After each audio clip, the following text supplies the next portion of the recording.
Hello everyone. सो मान लो किसी भी कारण किसी भी रीज़न की वजह से तुम्हें अपनी गाड़ी 3 महीना 6 महीना 8 महीना या साल भर के लिए घर पे खड़ी रखनी पड़ रही है। फॉर एग्जाम्पल तुम्हारी कोई दूसरे शहर में जॉब लग गई और तुम्हारी गाड़ी को चलाने वाला कोई नहीं तुम्हारे पीछे।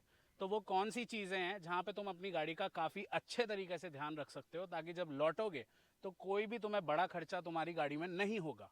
ठीक है, वीडियो को क्विकली रखूंगा, शॉर्ट में रखूंगा, जान लो। अब रीज़न तुम्हारा कुछ भी हो बट उसके पीछे मुद्दा यही है कि गाड़ी काफ़ी टाइम तक खड़ी रहे, तो उसके पीछे कैसे उसका ध्यान रख सकते हैं। तो स्टार्ट करते हैं सबसे पहली चीज़ से। चीज़ें जो सबसे ज़्यादा इंपॉर्टेंट है आपकी कार के लिए जब आप खड़ी करके जाते हो वो है आप इस गाड़ी की खुद डिटेलिंग करो अच्छे से। मैं ये नहीं कह रहा कि कहीं बाहर चले जाओ डिटेलिंग स्टूडियो में 1000-1200 रुपये वहाँ पे लगा दो, ये मत करना। इंस्टेड आप क्या कर सकते हो, अंदर से अपनी गाड़ी थरली क्लीन कर लो। चाहे वो डैशबोर्ड हो, मैट्स को प्रॉपर्ली क्लीन कर लो, उसमें कोई डर्ट या कीचड़ वगैरह मिट्टी कुछ ऐसे ना हो, अच्छे से क्लीन करके जाओ। दूसरी चीज़, गाड़ी में कुछ भी खाने की चीज़ें मत छोड़ना।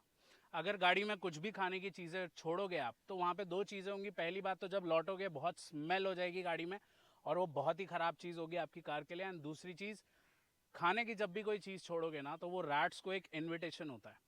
आपकी गाड़ी में रैट्स फिर कहीं से भी रास्ता ढूंढ लेंगे और आपकी गाड़ी में एंटर कर जाएंगे और काफ़ी नुकसान भी होगा। तीसरी चीज़ ये है कि जहाँ भी गाड़ी खड़ी करके जाओगे मेक श्योर सराउंडिंग्स जो हैं आपकी वो क्लीन है जब भी खड़ी करके जा रहे हो। ठीक है, अपने घर के पास जब भी खड़ी करोगे, बिकॉज क्या होता है ना, अगर कचरा वचरा कहीं साइड में है तो उससे ये होगा अगेन रैट्स का इशू होगा। जहाँ पे कचरा है वहाँ तो देखो रैट्स होते ही हैं और वो इजीली रास्ता बना लेते हैं आपके इंजन तक आने के लिए। देन नेक्स्ट चीज़ ये है कि गाड़ी को आप थरली है ना एक्सटीरियर से वॉश भी कर लेना। बिकॉज मैं इसीलिए बता रहा हूँ, अगर थोड़ी सी भी धूल मिट्टी अगर आपकी गाड़ी पे रह जाती है और वो समझो अगले 6 से 7 महीने तक आपके पेंट पे रहती है तो वो आपके पेंट को लिटरली डैमेज भी कर सकता है। काफ़ी है वो चीज़। कोई भी किसी भी तरीके की बर्ड ड्रॉपिंग्स मत रहने देना गाड़ी पे, वो आपके कोट को आपके पेंट को जला देगा लॉन्ग टर्म में, ये भी मत रहने देना। तो अच्छे से गाड़ी को वॉश कर लेना, गाड़ी पे कार कवर चढ़ा लेना। ठीक है, ये बहुत इंपॉर्टेंट है, कार कवर चढ़ा लेना। उसी के साथ साथ जो आपके वाइपर ब्लेड्स होते हैं इनके नीचे न्यूज़पेपर आप रख दो, बिकॉज लॉन्ग टर्म में जो ब्लेड्स होंगे उन पे काफ़ी प्रेशर बनेगा और अगर गाड़ी डायरेक्टली एक्सपोज रखते हो सनलाइट में तो उस वजह से वाइपर ब्लेड्स खराब भी हो जाएंगे। तो यहाँ पे आप एक काम कर सकते हो कि इनको या तो ऊपर करके चले जाओ, बट आप सोचोगे फिर कार कवर कैसे चढ़ाएंगे अगर ये ऊपर रहेंगे तो सिंपली एक काम करो, कोई भी सॉफ्ट कपड़ा ले लो, वाइपर ब्लेड्स के अराउंड आप उसको रैप कर दो और फिर उसको नीचे रख दो। इससे होगा यूं डायरेक्टली जो प्रेशर होगा वाइपर ब्लेड्स पे नहीं होगा और कार कवर भी इजीली चढ़ जाएगा। नेक्स्ट जो इंपॉर्टेंट रोल प्ले करती है यहाँ पर आपकी बैटरी होती है, जो कि काफ़ी इंपॉर्टेंट कंपोनेंट है जब आप अपनी गाड़ी को इतने लंबे समय के लिए छोड़ के जा रहे हो।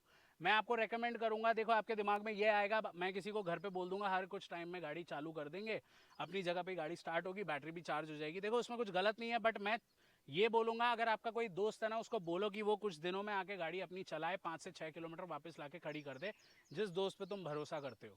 ठीक है, वो मैं इसीलिए बता रहा हूँ। देखो अगर सिर्फ गाड़ी स्टार्ट करके रखोगे ना तो सिर्फ इंजन ऑयल जो है वो वर्किंग में रहेगा, आप समझ रहे हो, वो सिर्फ वर्किंग में रहेगा। बट जब गाड़ी चलती है ना, इंजन ऑयल के साथ साथ ब्रेक फ्लूइड, ट्रांसमिशन फ्लूइड, आपका ब्रेक पिस्टन्स, ब्रेक्स आपके प्रॉपर्ली काम करते हैं, हर चीज हर वो फ्लूइड प्रॉपर्ली मैकेनिज्म में आता है। तो चलाने पे ज्यादा फोकस करवाना अगर कोई है तो वो कर देगा काम। तो ये चीज है। तीसरी चीज ये है कि अगर 3 महीने से ज्यादा जा रहे हो कहीं, ठीक है, गाड़ी छोड़ के, तो उस केस में आप अपने बैटरी के टर्मिनल्स को डिस्कनेक्ट कर देना, पॉजिटिव्स एंड नेगेटिव्स को दोनों को ही डिस्कनेक्ट कर देना। लॉन्ग टर्म में ना जब आप लौटोगे ना आपकी बैटरी में भी कोई प्रॉब्लम नहीं होगी। अब जो नेक्स्ट इंपॉर्टेंट चीज हो जाती है, देखो आप भले ही कितने भी टाइम इसको समझो साल भर के लिए खड़ी करके जा रहे हो, ठीक है, आपको अपना इंजन ऑयल चेंज करना ही पड़ेगा। सो यहाँ पे मैं एक चीज आपको बता दूं, अगर समझो तुम अब कल जा रहे हो, ठीक है, अपनी गाड़ी खड़ी करके, तो अपनी गाड़ी की समझो सर्विस पेंडिंग है तो इसकी सर्विस करा के खड़ी करके मत जाना। जब आप इंस्टेंट लौटोगे ना तब इसकी सर्विस कराना। बिकॉज अगर आप सर्विस करा के जाओगे साल भर के लिए गाड़ी खड़ी रहेगी तो वहां पे जो इंजन ऑयल होती है ना उसकी लुब्रिकेशन प्रॉपर्टीज है ना वहां पे वैसे भी लूज होंगी। सो वो बिल्कुल भी रिकमेंडेड नहीं है। साल भर तक आपकी गाड़ी एक फ्रेश इंजन ऑयल के साथ खड़ी है तो वो फ्रेश ही रहेगा, ठीक है, वो आपकी गाड़ी के लिए बिल्कुल ठीक नहीं है। तो आप बाद में आके अपनी सर्विस करा लेना। वैसे भी कैसे आपका हर 10,000 किलोमीटर पे या एक साल में आपकी सर्विस होनी ही चाहिए मैक्सिमम, जो मैं बोल रहा हूँ। सो बेटर है सर्विस करा के मत जाओ, जब लौटोगे तब सर्विस करा लेना। नेक्स्ट जो इंपॉर्टेंट चीज है वो आपके ब्रेक के रिगार्डिंग है। लॉन्ग टर्म अगर साल भर के लिए जा रहे हो हैंड ब्रेक लगा के मत जाना, बिकॉज आपके ब्रेक शू जो हैं वो जाम हो जाएंगे। ठीक है, जब लौटोगे ना काफ़ी तकलीफ हो जाएगी। तो उसको आपको हथौड़ा वथौड़ा मार के लूज़ करना पड़ेगा, तब जाके वो गाड़ी चलेगी। तो लॉन्ग टर्म में डेफिनेटली हैंड ब्रेक रिकमेंडेड नहीं है। आप इंस्टेड ये कर सकते हो, अगर फ्लैट सरफेस पे गाड़ी खड़ी करके जा रहे हो तो अपना फर्स्ट गियर लगा के जाओ, आगे और पीछे पत्थर लगा के चले जाओ, तो इससे आपकी गाड़ी बिल्कुल सेफ रहेगी और आपके ब्रेक्स भी जाम नहीं होंगे। और अगर ऐसे इंक्लाइन पे आप खड़ी रख के जा रहे हो, ठीक है, तो उस केस में अगर नोज़ आगे की तरफ है तो उस केस में आप रिवर्स गियर लगा देना। और अगर आपकी समझो ऐसे है, नोज़ ऊपर की तरफ है और गाड़ी डिक्लाइन पे खड़ी है, तो इस केस में आप अपना फर्स्ट गियर लगा के जाना। तो ये क्या होगा ना, इन केस अगर ब्रेक्स के साथ कुछ इशू हो भी जाए तो आपके गियर्स की वजह से है ना, गाड़ी अपनी स्टिल रहेगी, जगह पे ही रहेगी, अपोजिट गियर की वजह से। तो ध्यान रखना इस चीज़ को। ऑल्सो एक और इम्पॉर्टेंट चीज़, जब आप काफ़ी टाइम बाद लौटोगे, आपके जो डिस्क ब्रेक होंगे ना, उस पर आपको रस्टिंग मिलेगी। तो घबराने की ज़रूरत नहीं है, ये एक नॉर्मल है, वो एक ऐसा मेटल है जिस पर रस्टिंग ईजिली आ जाती है। उसके बाद आप 2-3 किलोमीटर अपनी गाड़ी चलाओगे, वो नॉर्मल हो जाएंगे जैसे पहले थे। याद रखना इस चीज़ को। एक और चीज़, अपने टायर में जो प्रेशर है वो रेकमेंडेड प्रेशर, अब जब समझो मेरी गाड़ी में 32 PSI है, अगर मैं इसको 5 से 6 महीने खड़ी रख के जा रहा हूँ, ठीक है, तो मैं इसमें ना 34 या 35 PSI भरा के खड़ी रख के जाऊँगा। ये मैं क्यों बता रहा हूँ, देखो जैसे जैसे आप टाइम लगेगा आपको वापस रिटर्न आने में, इसकी जो हवा है वो भी कम हो जाएगी। अगर आप रेकमेंडेड प्रेशर रखोगे, वहाँ पे टायर काफ़ी बेंड हो जाएगा और आपकी रबर की क्वालिटी ख़राब हो जाएगी, मतलब आपके टायर में क्रैकिंग्स भी आ सकती है, यानी कि बाद में ऐसा हो सकता है आपकी टायर की लाइफ काफ़ी कम हो जाए और आपको फिर जल्दी बदलने पड़ेंगे, खर्चा भी बहुत हो जाएगा। याद रखना, तो ज़्यादा प्रेशर रखना। ये मैं इसलिए बता रहा हूँ, ये हर कोई करता है। आपकी नई नई गाड़ी जब शोरूम में आती है, उसके पहले जो स्टॉक यार्ड में खड़ी रहती है ना, फैक्ट्री से आने के बाद स्टॉक यार्ड में, वो दिनों तक खड़ी रहती है। कंपनी को पता होता है स्टॉक यार्ड में खड़ी रहेगी, तो वो लोग ज़्यादा ही प्रेशर रखते हैं, 44-45 PSI रख देते हैं वो, क्योंकि कितने दिन खड़ी है अपने को तो नहीं पता, तो टायर को कोई दिक्कत नहीं होनी चाहिए। याद रखना इस चीज़ को।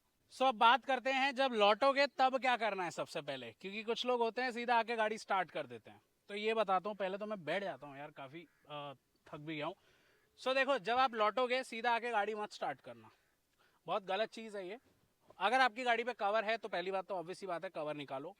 दूसरी चीज़, गाड़ी का इंजन खोलो, इंजन में ध्यान से देखो किसी भी तरीके के रैट्स के पैरों के निशान हैं क्या, क्या किसी भी तरीके के रैट्स के ट्रेसेस हैं क्या, रैट्स की पॉटी आपको दिख रही है जगह जगह पे, ये चीज़ को ध्यान से देखना। अगर दिखते हैं ना तो बहुत हाई चांसेस है आपकी गाड़ी में कोई वायर कट चुकी है।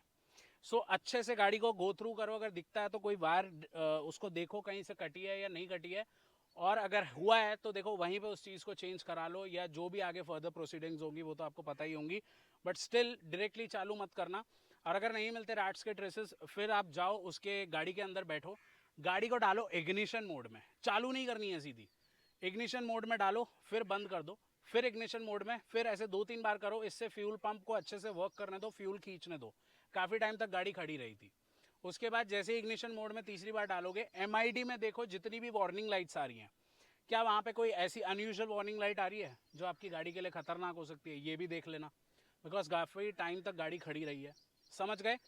उसके बाद टायर प्रेशर देखो, अगर आपको कम लग रहा है तो अगर आपके पास टायर इन्फ्लेटर होगा तो ठीक है, नहीं तो अपनी गाड़ी को स्टार्ट करो, ठीक है। वहाँ पे गाड़ी भगाना शुरू मत कर देना, उसको कुछ किलोमीटर्स तक ना एकदम लाइट ड्राइविंग करो, एकदम प्यार से ड्राइविंग करो, ठीक है, एकदम अपना 30-40 पे ही चलाते रहो, मैं तो बोलूँ कुछ किलोमीटर तक, गाड़ी को रनिंग में आने दो, ठीक है। बैटरी डिस्कनेक्ट की थी वो तो आप खैर कर ही लोगे। सो उसके बाद आप tyre pressure properly fill in करवा लो, ठीक है। वैसे भी मुझे नहीं लगता कुछ हार्डली आपका ये हुआ होगा, बट हो जाता है कभी कभी। एंड उसके बाद अपनी गाड़ी को ड्राइव करते रहो। एंड येस, सबसे इंपॉर्टेंट चीज़, सीधा सर्विस सेंटर जाना, बिकॉज आपको इंजन ऑयल चेंज करना है। अगर 6-8 महीने के ऊपर गाड़ी खड़ी हुई है, या फिर आप 6 महीने भी चलेगा, चलो 8 महीने या साल भर तक गाड़ी खड़ी रही है ना, इंजन ऑयल जाते ही चेंज करा लेना। बिल्कुल भी इसमें ये मत करना भाई इंजन को लेके कुछ इशू हो गया ना, बड़ा फटका लगेगा। याद रखना इन चीज़ों को।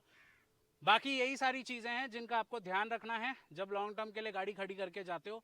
बेटर ये होगा कोई है चलाने वाला, बोल के जाना भाई हर 15 दिन में अपनी गाड़ी चला ले, थोड़ी सी यूज़ के लिए दे दो उसे। हाँ, तुम्हें अगर डर वर लगता है ना, मैं एक चीज़ बता दूं, मेरी खुद की गाड़ी में GPS ट्रैकिंग डिवाइस है, कोई भी कंपनी का तुम ले सकते हो, मैं OneLap का यूज़ कर रहा हूँ। अपनी गाड़ी में रख लो, कहीं से भी नज़र रख सकते हो गाड़ी कितनी भाग रही है, कैसे भाग रही है, वो सारी चीज़ें समझ गए। उसकी जो बाइंग लिंक है मैं डिस्क्रिप्शन में दे दूंगा, सारी चीज़ें आपको मिल जाएंगी। बाकी कुछ भी सवाल होंगे मुझसे पूछ लेना कमेंट सेक्शन में। चैनल को सब्सक्राइब करना, बेल आइकॉन ज़रूर दबाना, बिकॉज इससे मुझे बहुत फ़र्क पड़ता है, भले ही आपके लिए वो एक छोटी सी चीज़ है। एंड कुछ भी होंगे सवाल DM कर दो, मुझे इंस्टाग्राम पे फॉलो कर लो, वहाँ पे बहुत सारी मेरी इंटरेस्टिंग वीडियोस आपको मिल जाएंगी, या DM में भी आके बात कर सकते हो। So bye guys, take care and see you next time.